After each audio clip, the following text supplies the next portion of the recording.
Hola a todos, bienvenidos a otra clase de inmunología. El tema que vamos a ver hoy va a ser anticuerpos. Vamos a ver qué son estos anticuerpos. ¿Es lo mismo decir anticuerpo que inmunoglobulina? ¿Dónde se producen? ¿Quiénes los producen? ¿En dónde se encuentran los anticuerpos? ¿Y qué funciones cumplen dentro de la respuesta inmune? Bueno, hasta ahora habíamos visto que cuando entraba un patógeno, se ponía en marcha primero la respuesta inmune innata, que reconocía estructuras conservadas y poseían grupos de patógenos. Reconocían PAMs, ¿sí? Que eran estas estructuras que eran reconocidas por los PRRs. Pero estos eran era un reconocimiento más en general. En cambio, ya en la respuesta inmune adaptativa tenemos efectores celulares, que son los linfocitos, y efectores humorales, que son los anticuerpos, que van a reconocer cosas mucho más específicas de ese microorganismo que entró.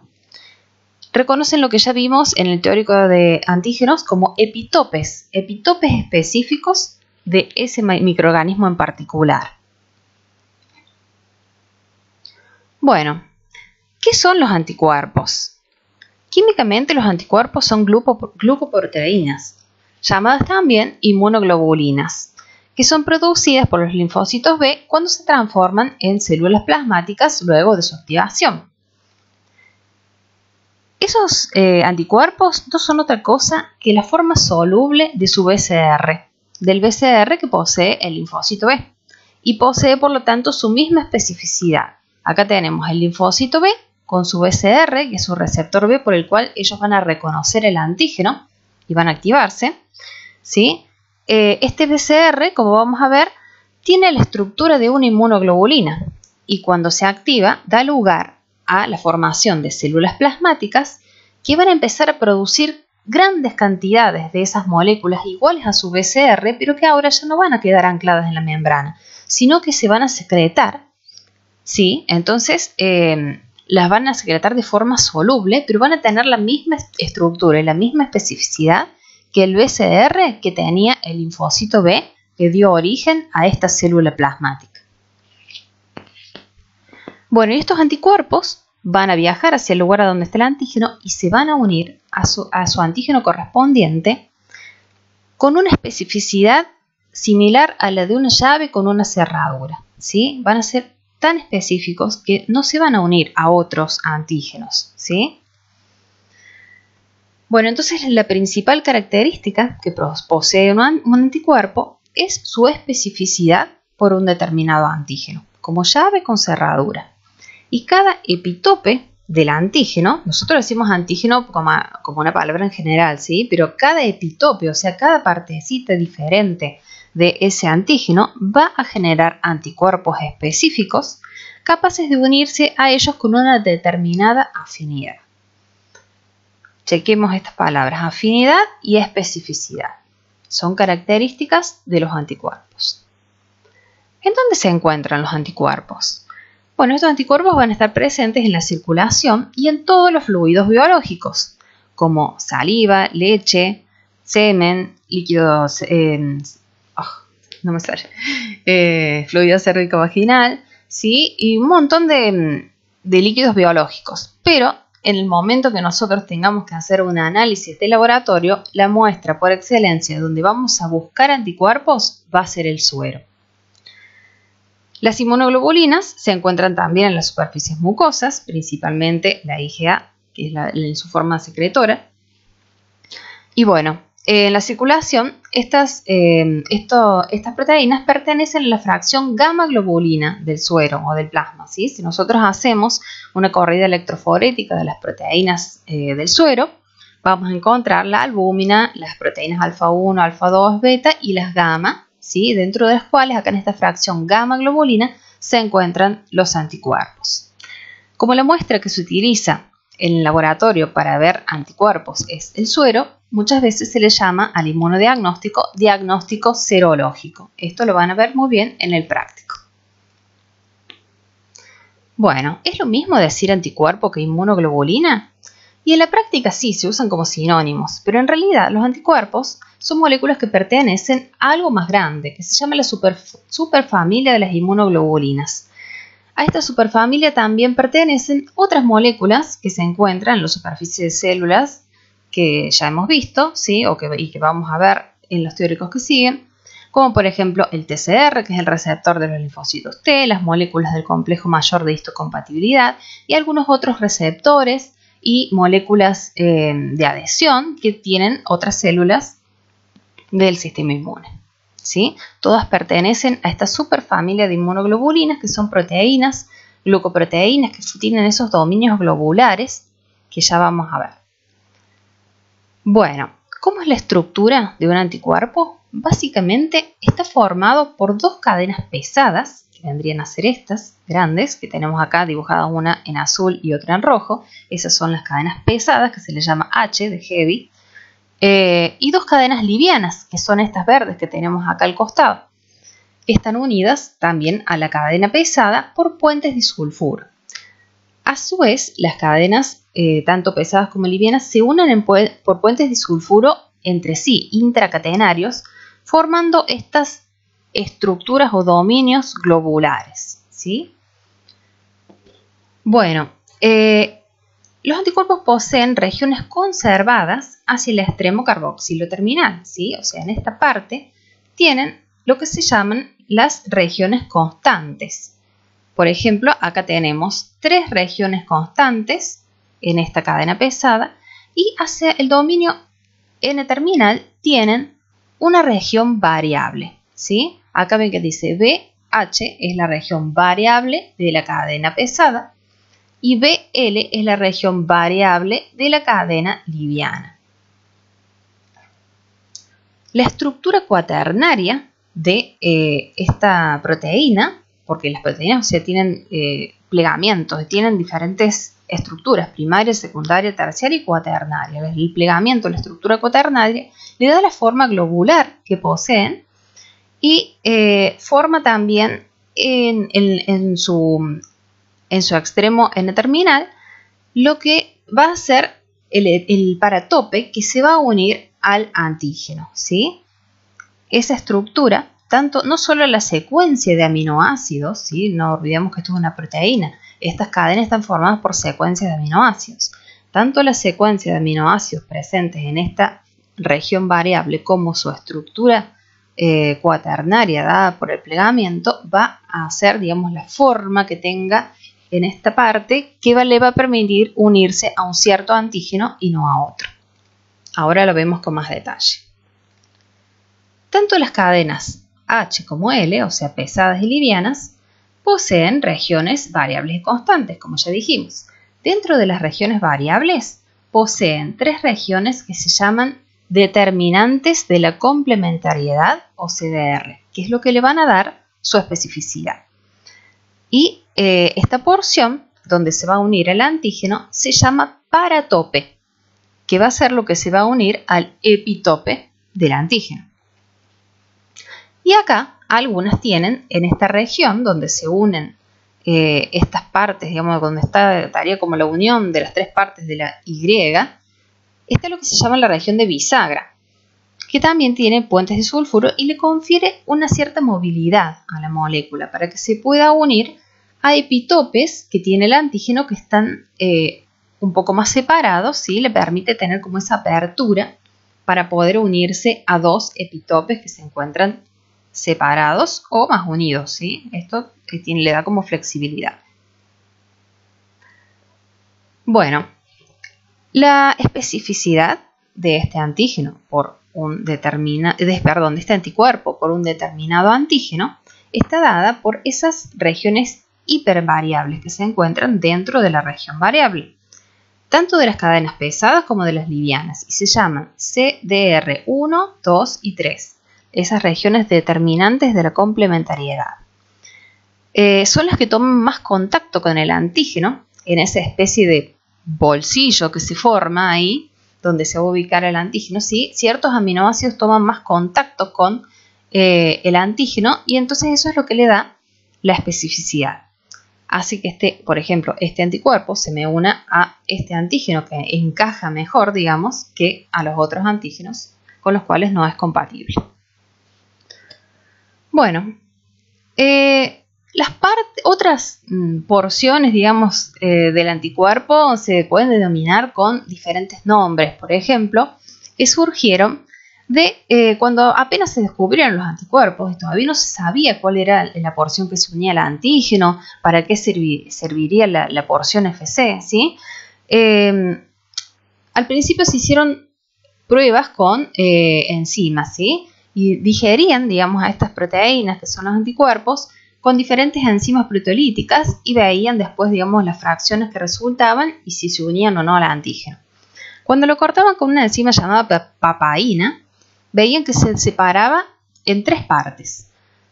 2 porciones idénticas que cuando le enfrentaban con el antígeno se podían unir a él, y una porción que después se le llamó FC, le pusieron fracción cristalizable porque por una propiedad física que tenía de cristalizar esa parte, vieron que esta no se unía al antígeno. Y estas que se unieran al antígeno le pusieron de nombre FAB a cada una de estas, o FAB, que es fracción de unión al antígeno.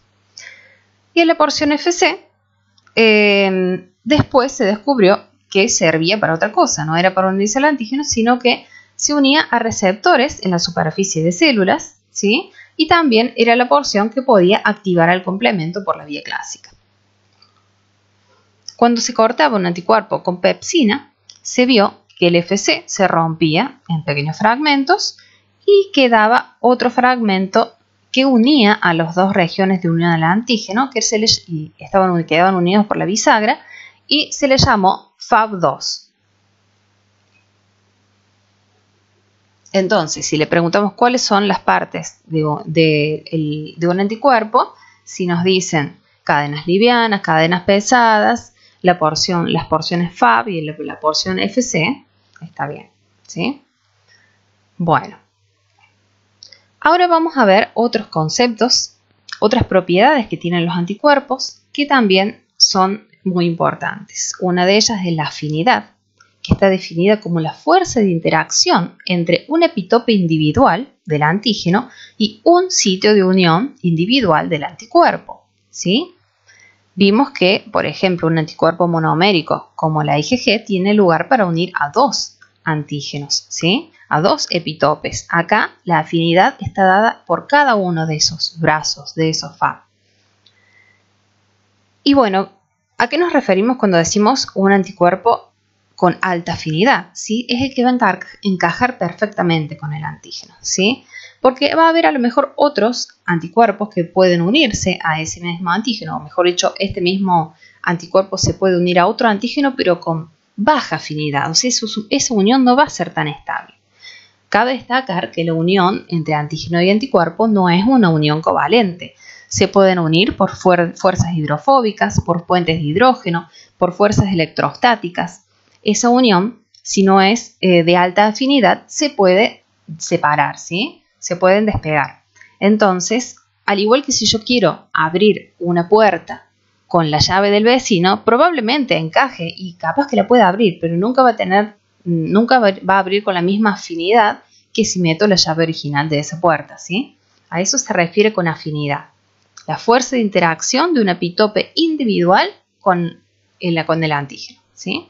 Con el anticuerpo, perdón. Bueno, otra propiedad que tienen los anticuerpos es la avidez. Esta mide la interacción entre todos los epitopes de un antígeno y todos los sitios de unión de un anticuerpo multivalente. Bueno, acá tenemos una figura que nos ilustra esto. Por ejemplo, acá tenemos una IgG. Tiene 2 lugares para unir antígenos, pero por algún impedimento que puede ser físico, porque la forma del antígeno y del anticuerpo no da y no se puede unir, ¿sí? O porque a lo mejor hay alguna otra cosa que haga que este brazo no sea funcional, se está uniendo con uno solo de los paratopes, entonces la avidez que va a tener va a ser bastante baja.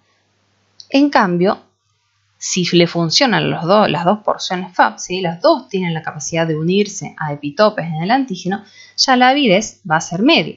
Y si tenemos una IgM, por ejemplo, que es pentamérica y tiene muchas más digamos, muchos más sitios de unión para unir diferentes epitopes, la avidez va a ser mucho más alta.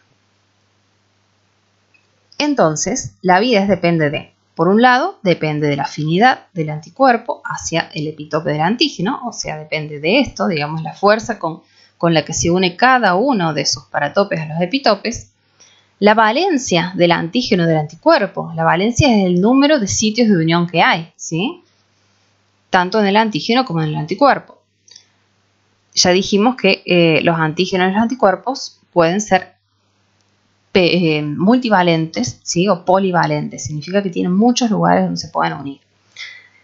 Y bueno, también la disposición estructural de la interacción va a depender, dependiendo de la estructura y la forma, digamos, que tengan el antígeno o el anticuerpo, nos va a determinar qué cantidad de sitios se van a poder unir efectivamente. Por ejemplo, acá, si la superficie del patógeno es esta y tiene todos estos epitopes, esta parte, digamos, de la IgM va a quedar inutilizada porque, digamos, estructuralmente no está en contacto con los antígenos.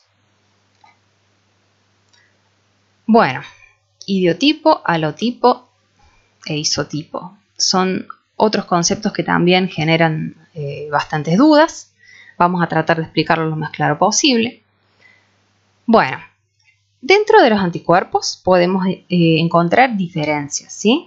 Diferencias a diferentes niveles. Las diferencias isotípicas son las que se encuentran en las regiones constantes de las cadenas pesadas de diferentes inmunoglobulinas de una misma especie, o sea, un mismo animal tiene diferentes isotipos de inmunoglobulinas, ¿sí? Esta es la más fácil. Diferencias en las cadenas pesadas nos hacen que esta sea una IgG y esta sea una IgA, ¿sí? Son lo suficientemente diferentes como para considerarla otro isotipo de inmunoglobulina.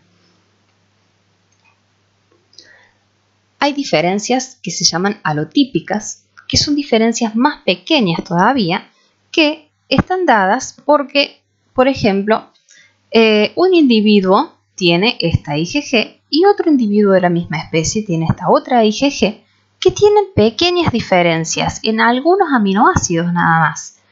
No hacen que esto deje de ser una IgG, pero es diferente a la del otro animal. ¿Por qué? Porque ambas IgG han estado codificadas, digamos, por diferentes alelos de un mismo gen. Ya vamos a ver cómo es esto. Es bastante complicado. No hace falta que se lo sepan a la otra parte, digamos, como cuando veamos la parte de los genes, el rearreglo de los genes y todo eso. Yo solamente se los voy a dar para que entiendan lo que es. Esto sí, estos conceptos sí los tienen que saber, pero lo otro ya vamos a ver.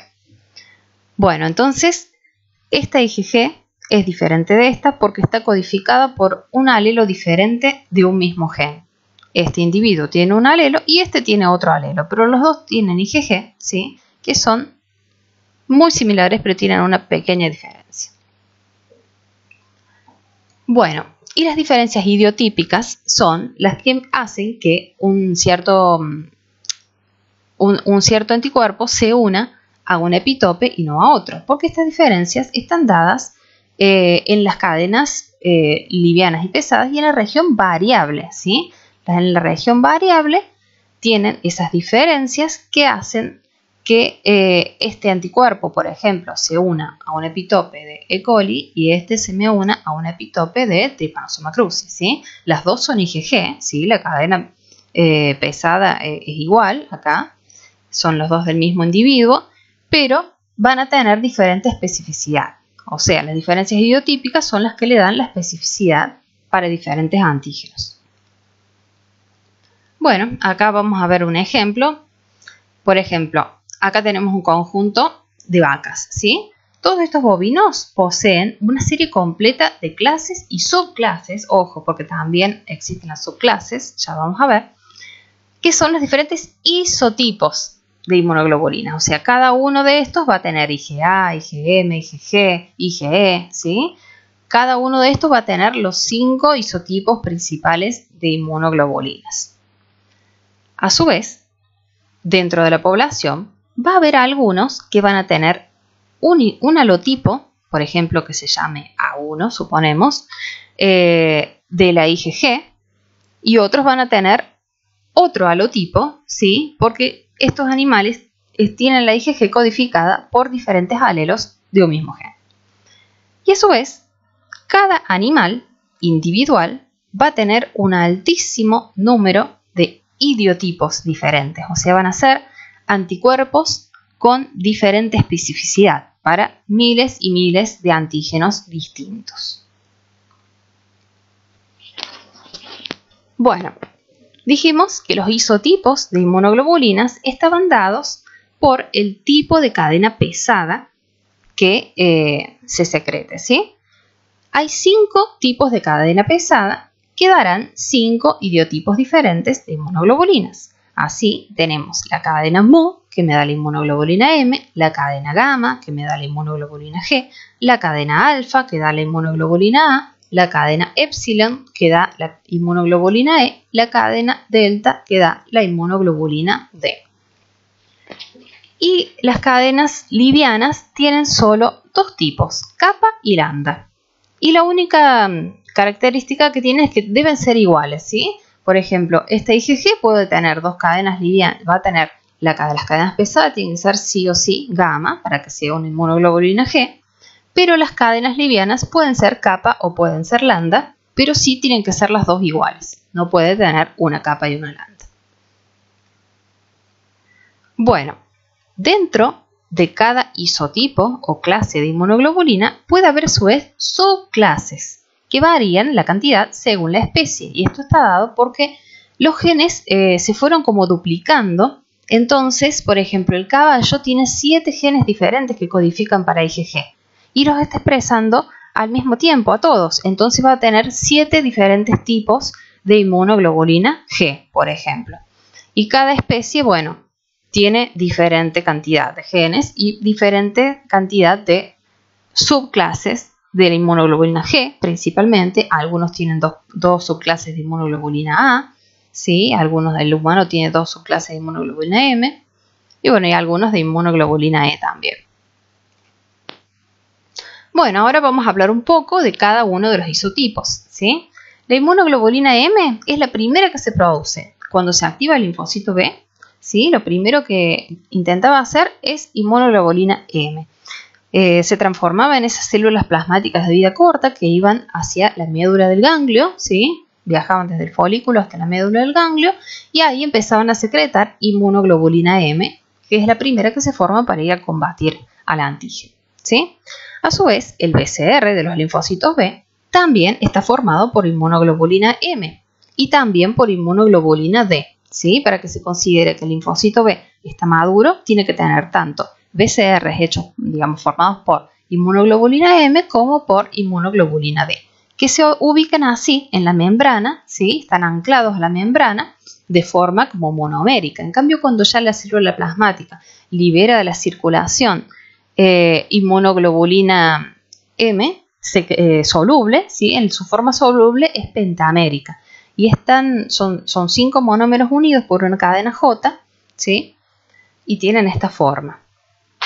La inmunoglobulina M puede activar el complemento y puede aglutinar antígenos particulados, puede actuar como anticuerpo neutralizante, ¿sí? Y bueno, ya dijimos su estructura, está formada así, este pentámero unido por puentes de sulfuro y una cadena J. Bueno, la inmunoglobulina G es la que se encuentra en mayor concentración en el suero, es monomérica, es bivalente, o sea que tiene lugar para unir a 2 epitopes del antígeno, puede activar el complemento por la vía clásica, actúa como una opsonina también, y puede hacer citotoxicidad celular dependiente de anticuerpos junto con las células natural killer, ¿sí? Para destruir una célula infectada por un virus, por ejemplo, o una célula neoplásica, ¿sí? Hacen como de puente entre la célula que hay que destruir y la célula natural killer. Es la única que es capaz de proteger al feto y al recién nacido, ¿sí? En algunas especies esta puede atravesar la placenta debido a la existencia de un receptor que se llama receptor neonatal para la inmunoglobulina G, ¿sí? Para el FC de la inmunoglobulina G. Esto permite que en especies tales como en los humanos, en los primates y también un poco en gato y perro, pasan, digamos, inmunoglobulina G a través de la placenta. Lo que no sucede en el resto de las especies que tienen otro tipo de placentas. Bueno, la inmunoglobulina A es sintetizada por células plasmáticas que se ubican bajo las superficies corporales. ¿Por qué? Porque estas van a cumplir un importantísimo rol en la protección de las superficies mucosas, en el intestino, en la mucosa respiratoria, la mucosa urogenital, la glándula mamaria, en el ojo también, ¿sí? Estas se secretan como dímero, unidos por una cadena J y por ese pedacito del receptor por el cual pasan, ¿sí? Salen fuera de los epitelios hacia la mucosa, ¿sí? Ese pedacito de receptor se le llama componente secretor y también, digamos, lo protege, por ejemplo, del intestino, de que esta inmunoglobulina no se degrade por la acción, digamos, de las mismas enzimas que presenta en el intestino. Bueno, esta inmunoglobulina A no activa el complemento y no actúa como una opsonina, pero sí puede aglutinar antígenos particulados, virus, puede neutralizar virus, impide principalmente la adhesión de los patógenos a los epitelios. Esa es la forma que tiene, digamos, la inmunoglobulina A presente en el moco. Es como que neutraliza esos patógenos e impide que estos entren a las células e invadan el organismo. Bueno, la inmunoglobulina E es la que se encuentra en menos concentración en el suero. Se encuentra en una concentración bajísima, 0,02%. Y bueno, solamente aumenta cuando hay una reacción alérgica, porque estas inmunoglobulinas son las que median las reacciones de hipersensibilidad de tipo 1, ¿sí? Que es la respuesta a un alergeno. Y también aumentan cuando hay una infestación parasitaria, porque también tienen un mecanismo que ya hemos visto que actúa contra los parásitos helmintos, ¿sí? Puede hacer citotoxicidad celular dependiente de anticuerpos contra los helmintos por medio de unión y haciendo que desgranulen los eosinófilos, ¿sí? Porque esta inmunoglobulina E, ¿sí?, se une a receptores para su FC que están presentes en mastocitos, en basófilos y eosinófilos y causan su desgranulación cuando la inmunoglobulina E unida al receptor en la superficie se une al antígeno, al alergeno o al antígeno del parásito. Y bueno, esta también se sintetiza por células plasmáticas que se ubican bajo las superficies corporales. La inmunoglobulina D es de la cual se tiene menos información. Se sabe que forma los BCR también de los linfocitos B maduros junto con la inmunoglobulina M. Es monomérica, pero su estructura es muy variable en las diferentes especies. Puede tener diferentes números de dominios constantes en su cadena pesada en diferentes especies animales. En algunas incluso puede estar ausente o en muy baja concentración. Bueno, las aves tienen otro tipo de inmunoglobulina diferente, que se llama inmunoglobulina Y. Su estructura es muy similar a la IgG de los mamíferos y tiene también cumple las mismas funciones, pero también tiene algunas funciones similares a las de la IgE, por ejemplo, mediar las reacciones de hipersensibilidad. En algunas especies también coexisten, digamos, junto con esta inmunoglobulina Y, una forma truncada sin la parte FC, ¿sí? Por lo tanto, estas no pueden activar el complemento, ni actuar como opsoninas, ni tampoco mediar las reacciones de hipersensibilidad porque les falta la porción FC. Se llama inmunoglobulina Y porque también está muy presente, en alta concentración en la yema del huevo, mientras que en la clara tenemos más IgA e IgM. Y la transferencia desde la circulación del ave hacia el huevo es de manera activa por un receptor para el FC de la inmunoglobulina esta, que es similar al receptor neonatal de la inmunoglobulina G. Bueno, para terminar, vamos a ver qué isotipos de inmunoglobulinas predominan en la respuesta primaria y secundaria a un antígeno. Primero, ¿qué es la respuesta primaria y secundaria? Esto se puede dar por medio de una infección natural, digamos el contacto natural de un animal con un antígeno, o también se da en la vacunación. La primoinfección vendría a ser el primer contacto que tiene el animal con ese antígeno. También puede equivaler a la primera dosis de un antígeno en un experimento in vivo en laboratorio, o a la primera dosis de una vacuna que yo le aplico a ese animal. Lo primero que se va a generar va a ser IgM, ¿sí? Porque los linfocitos B, al activarse, dan lugar primero a esas células plasmáticas de vida corta y lo primero que hacen es sintetizar IgM.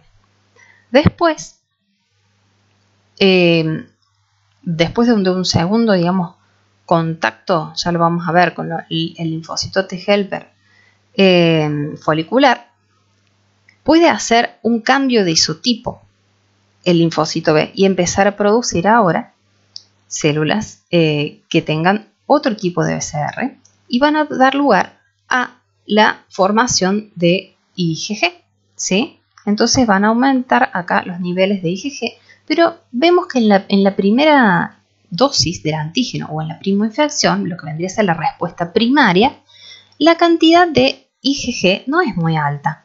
Va a predominar la IgM porque es la que primero se forma, la que va a formar el linfocito virgen. Después todos estos niveles van a volver, digamos, a la forma basal, ¿sí? Vuelve todo la homeostasis.